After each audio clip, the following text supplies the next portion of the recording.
గత 2 రోజులుగా కురుస్తున్న వర్షాలతో ఉత్తర భారతదేశంలో 32 మంది ప్రాణాలు కోల్పోయారు. ఈదురుగాలులు భారీ వర్షాలతో మధ్యప్రదేశ్లో 16 మంది మృత్యువాత పడ్డారు. రాజస్థాన్లోని భారీ వర్షాల ధాటికి 6 ప్రాణాలు కోల్పోయారు. అకాల వర్షాల కారణంగా పంటలు, ధాన్యం దెబ్బతిన్నట్లు అన్నదాతలు ఆవేదన వ్యక్తం చేస్తున్నారు. గుజరాత్లో అకాల వర్షాలతో మరణించిన వారి కుటుంబాలకు 2 లక్షల రూపాయల పరిహారాన్ని అందజేయాల్సిందిగా ప్రధాని నరేంద్ర మోదీ అధికారులను ఆదేశించారు. ప్రధానమంత్రి జాతీయ విపత్తు నిధి కింద ఈ మొత్తాన్ని అందజేయాల్సిందిగా అధికారులను ఆదేశించారు.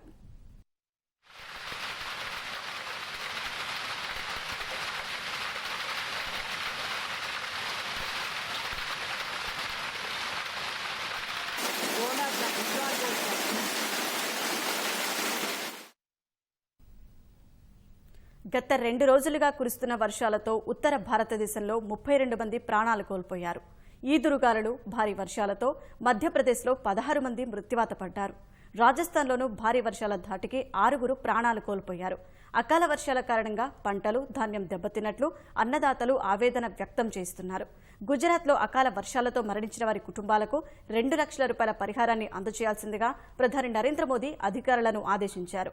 ప్రధానమంత్రి జాతీయ విపత్తు నిధి కింద ఈ మొత్తాన్ని అందజేయాల్సిందిగా అధికారులను ఆదేశించారు.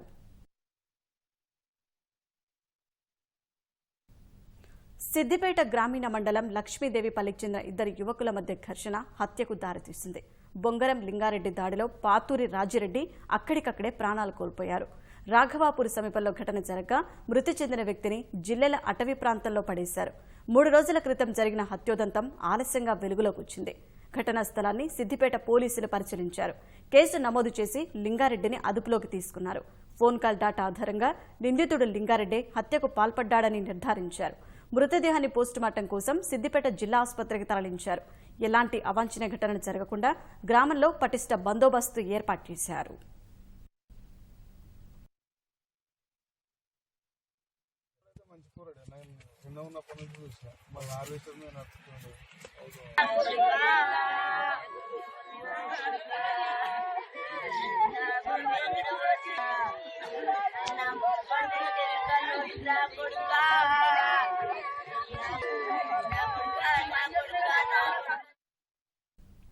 ప్రభుత్వ పథకాల సొమ్ము ఖాతాలో జమ అవుతున్నా బ్యాంకు అధికారులు ఇవ్వడం లేదని రైతులు ఆగ్రహించారు.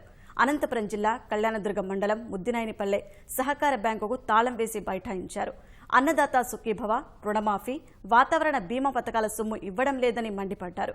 వచ్చిన సొమ్ము గతేడాది తీసుకున్న రుణాలకు జమ చేసుకునేందుకు యత్నిస్తున్నారని రైతులు అంటున్నారు.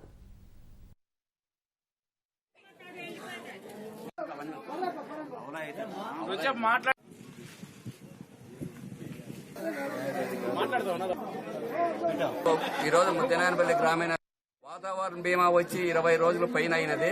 ఇంతవరకు ఈ రైతుల అకౌంట్లకి ఎలాంటి అకౌంట్లకి కొట్టలేదు. మేనేజర్ని వారం నుంచి అడుగుతుంటే ఫీల్డ్ ఆఫీసర్ లేదు. ఫీల్డ్ ఆఫీసర్ వచ్చిన తర్వాత బ్యాంక్ అకౌంట్ మీ అకౌంట్లో కొడదామన్నాడు. ఈ రోజు బ్యాంక్ దగ్గరకు వచ్చి అడిగితే రైతుల అప్పు ఖాతాలోకి జమ చేస్తామంటున్నారు. ఈ రోజు రైతుల అప్పు ఖాతాకి జమ చేస్తే జూలై వరకు ఉంటుంది వాళ్ళ రినివల్ చేసుకోవడానికి. అంతవరకు రైతుల పరిస్థితి అధ్వానంగా ఉంది. కాబట్టి అవన్నీ కాకుండా డైరెక్ట్ రైతుల ఖాతాలకు ఎస్బీలేకేసి డ్రా చేసేదానికి అవకాశం ఇవ్వాల్సిందిగా చెప్తున్నాం. చిలీలోని పుయర్టో మాంట్ నగరంలో ఇంటిపై విమానం కూలిన ఘటనలో 6 వ్యక్తులు ప్రాణాలు కోల్పోయారు. చిలీ తీర ప్రాంత నగరం పుయర్టో మాంట్ నగరంలో ఓ ఇంటిపై చిన్న విమానం కూలింది. ఈ ఘటనలో విమానం నడుపుతున్న పైలట్ సహా అందులో ప్రయాణిస్తున్న 5 మృత్యువాత పడ్డారు. విమానం వెనుక భాగం ఇంటిలోకి చొచ్చుకుని వెళ్లడంతో ఇళ్లు స్వల్పంగా దెబ్బతింది. ప్రమాద సమాచారం అందుకున్న వెంటనే ఘటనా స్థలానికి చేరుకున్న అగ్నిమాపక సిబ్బంది మంటలను నియంత్రించారు. విమానం గాలిలోకి ఎగిరిన కాసేపటికే కూలిపోయిందన్న అధికారులు ఘటనపై దర్యాప్తు చేస్తున్నట్లు చెప్పారు.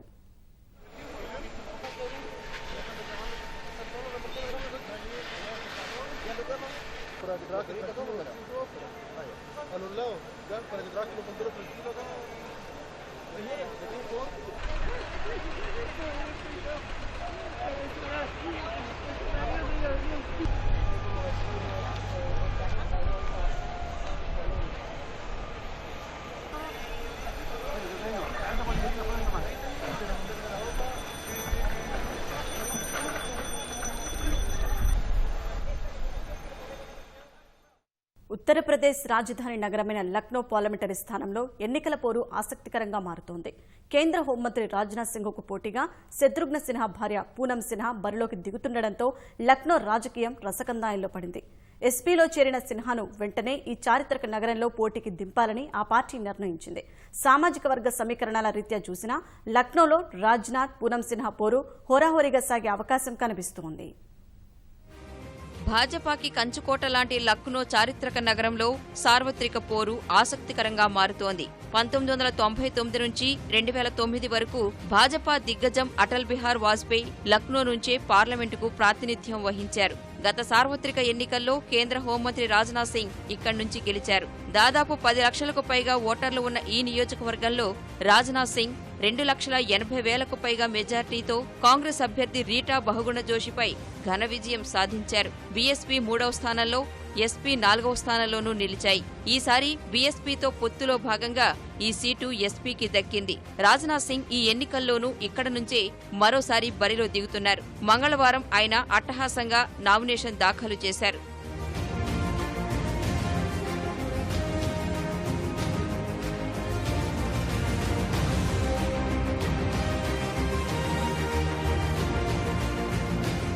భాజపా ఈ కంచుకోటపై కన్నేసిన సమాజ్వాదీ పార్టీ తగిన అభ్యర్థి కోసం కొంతకాలంగా వెతుకులాటలో ఉంది.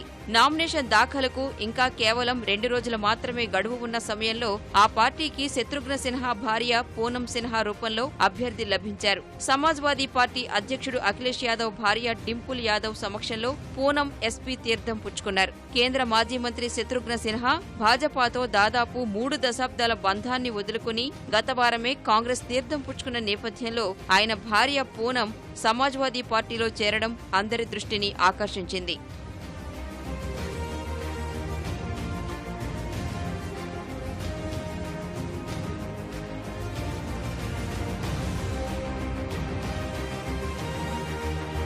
పూనం సిన్హా తమ పార్టీ తరపున లక్నో నుంచి పోటీ చేయబోతున్నారని, ఈ నెల 18న నామినేషన్ దాఖలు చేస్తారని ఎస్పీ సీనియర్ నేత రవిదాస్ మల్హోత్రా ప్రకటించారు. కాంగ్రెస్ లక్నో నుంచి తమ అభ్యర్థిని నిలబెట్టబోదని తాము ఆశిస్తున్నామని, భాజపా అభ్యర్థి రాజ్నాథ్ సింగ్ ను ఓడించేందుకు సహకరించాలని మల్హోత్రా విజ్ఞప్తి చేశారు. పూనం చేరికను స్వాగతించిన ఎస్పీ అధ్యక్షుడు అఖిలేష్ యాదవ్ పార్టీ ఔన్నత్యాన్ని పూనం మరింత పెంచుతారని ఆశిస్తున్నామన్నారు.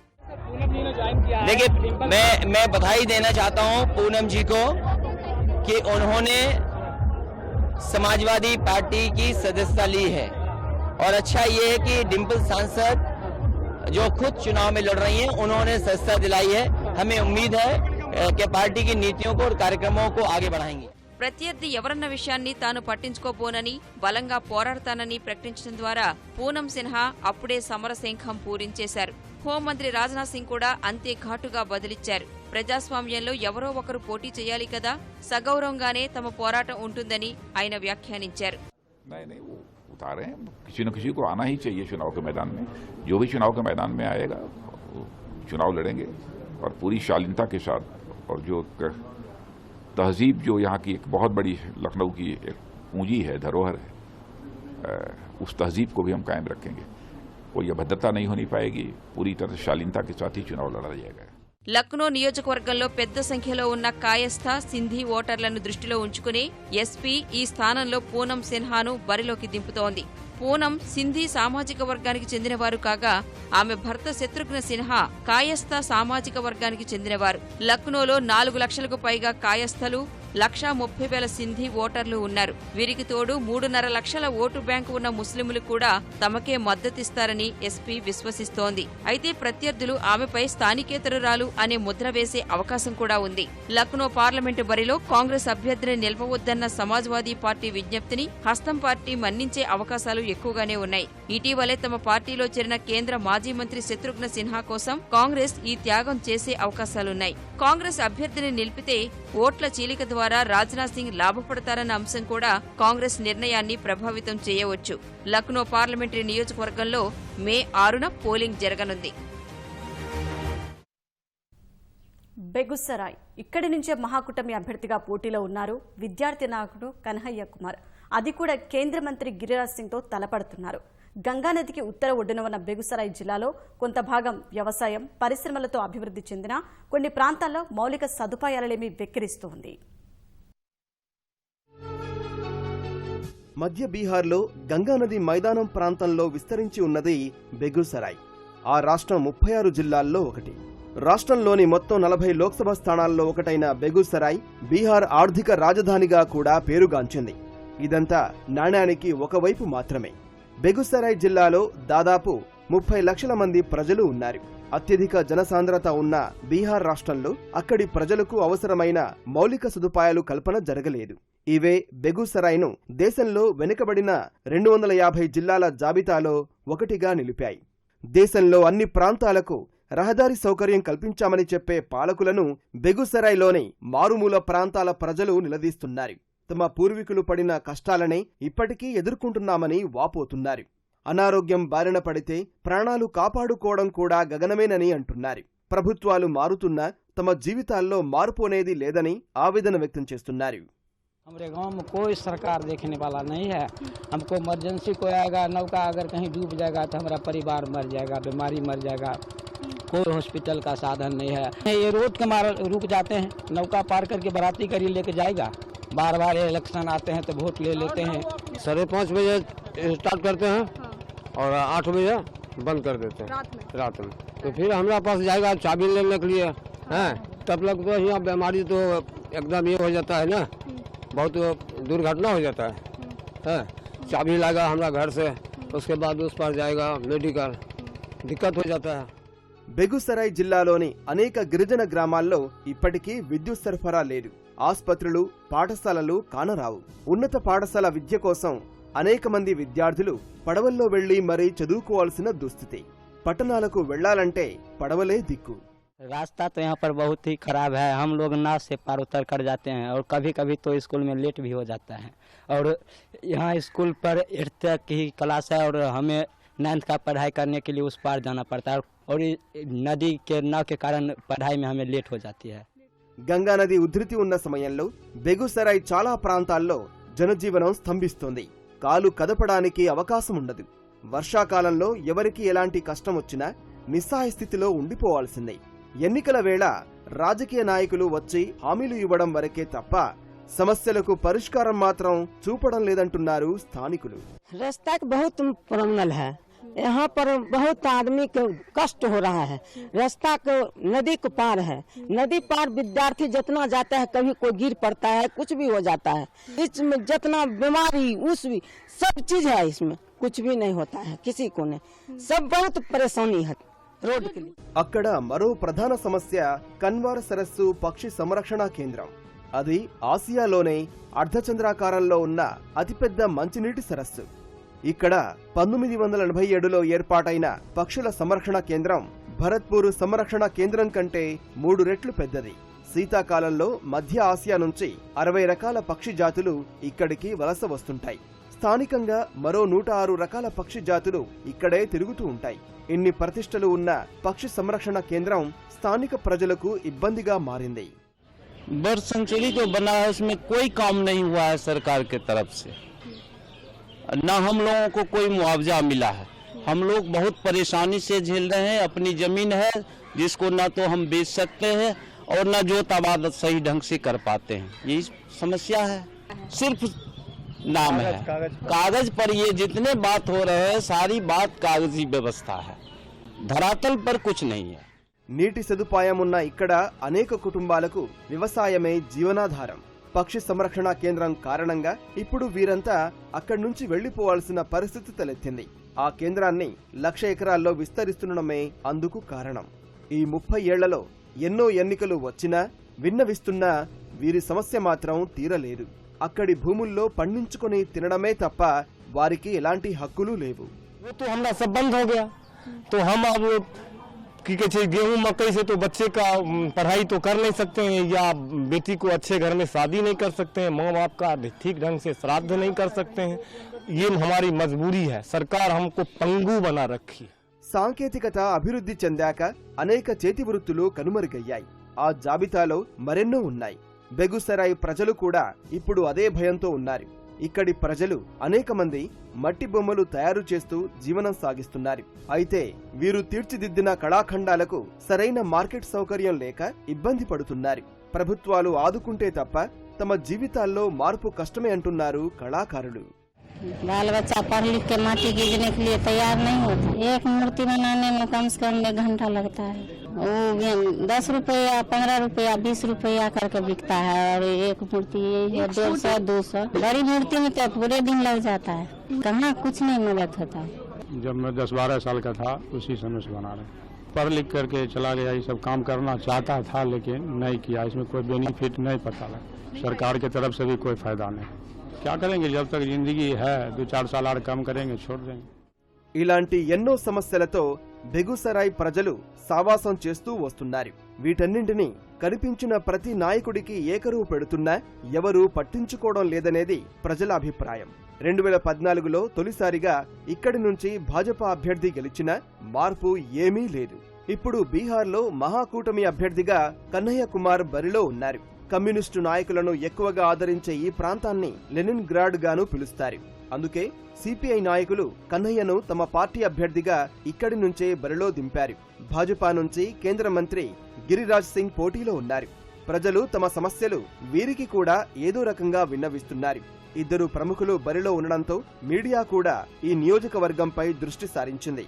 బీహార్లోని 40 లోక్సభ స్థానాలకు 7 దశల్లో ఎన్నికలు నిర్వహిస్తుండగా బెగుసరాయ్ స్థానానికి 4వ దశలో ఈ నెల 29న ఎన్నిక జరగనుంది. ఎన్నో సమస్యలతో సతమతమవుతున్న ఇక్కడి ప్రజలు ఎవరికి పట్టం కడతారో చూడాలి. ఇప్పుడు ప్రకటనలు. ఎన్నికల్లో గెలవాలంటే అభ్యర్థులు జోరుగా ప్రచారం చేయక తప్పదు. ప్రచార కార్యక్రమాలకు భారీగానే ఖర్చు అవుతుంది. ఖర్చు భరించలేని వారు కొత్త దారులను వెతుకుతున్నారు. ఇందులో అత్యంత మేలైనది ఆన్లైన్ క్రౌడ్ ఫండింగ్, అంటే నెటిజన్ల నుంచి విరాళాల సేకరణ అన్నమాట. ప్రస్తుత లోక్సభ ఎన్నికల్లో ఈ విధానం బాగా ఎక్కువగా ఉంది.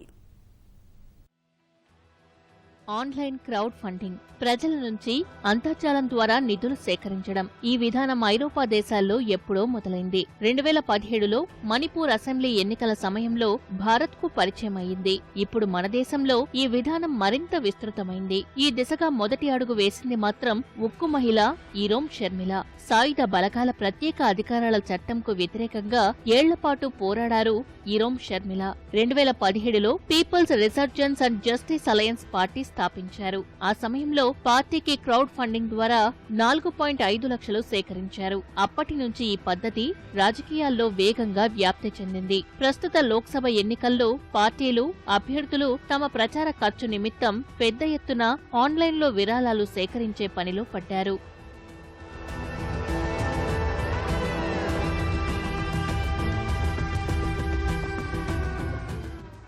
జేఎన్యూ విద్యార్థి నేత కన్నయ్య కుమార్ మొదటిసారి ఎన్నికల్లో నిలిచిన సందర్భంలోనూ తన ప్రచార ఖర్చుకు ఈ విధానాన్ని అనుసరించారు. సిపిఐ తరఫున బీహార్ బెగుసరాయ్ నుంచి పోటీ చేసిన ఆయన క్రౌడ్ ఫండింగ్ ద్వారా 5,500 మంది నుంచి 70 లక్షల రూపాయల విరాళాలు సేకరించారు. ఈ విధానంలో అత్యధిక విరాళం సేకరించిన నాయకునిగా కన్నయ్య గుర్తింపు పొందారు. ఉత్తర ఢిల్లీ ఆప్ అభ్యర్థి అతిషి మర్లేనాకు క్రౌడ్ ఫండింగ్ ద్వారా 50 లక్షలు అందాయి. తెలుగు రాష్ట్రాల్లోనూ ఈ విధానం ప్రాచుర్యం పొందింది. ఆంధ్రప్రదేశ్ పర్చూర్ స్థానంలో బీఎస్పీ అభ్యర్థి పెదపూడి విజయ్ కుమార్ 1.9 లక్షల రూపాయలు సేకరించారు. సిపిఎం సీనియర్ నేత మహమూద్ సలీం 1.4 లక్షల రూపాయలు సేకరించి క్రౌడ్ ఫండింగ్ జాబితాలో 4వ స్థానంలో నిలిచారు. ఆప్ నేత రాఘవ్ చెడ్డా పటియాలలో ధరంవీర్ గాంధీ, గోవాలో ఎల్విస్ గోమ్స్, ముంబై ట్రాన్స్జెండర్ కార్యకర్త స్నేహ కాలే ఆమ్ ఆద్మీ పార్టీలోని ఎక్కువ మంది ప్రచార ఖర్చు కోసం ఈ పద్ధతిని అనుసరిస్తున్నారు.